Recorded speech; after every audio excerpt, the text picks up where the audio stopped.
অত্যাচার দাবিতে সেখানে হাজির হয়েছি। আমরা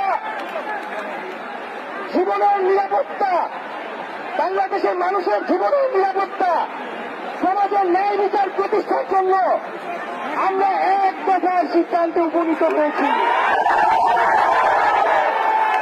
এই সরকার কোনোভাবে আর এক মিনিটও ক্ষমতায় থাকার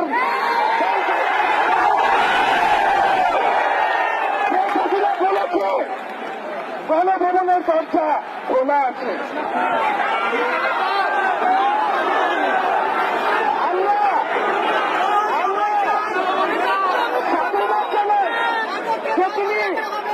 বুঝতে পেরেছে যে গণভবনের দরজা খোলা রাখতে হবে।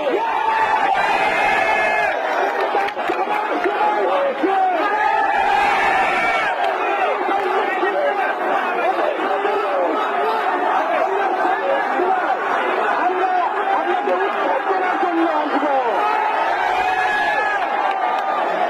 বন্ধুগণ,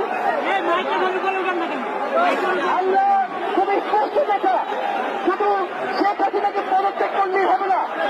এই যে খুন, লুটপাট, দুর্নীতি এই দেশে হয়েছে তার বিচার হতে হবে। আমরা পদত্যাগ দিয়ে তাকে কোনো এক্সিট দিতে চাই না। তাকে পদত্যাগ করতে হবে, বিচারের আওতায় আনতে হবে। এবং শুধু শেখ হাসিনা নয়, পুরো মন্ত্রী পরিষদ, সরকার সবাইকে পদত্যাগ করতে হবে।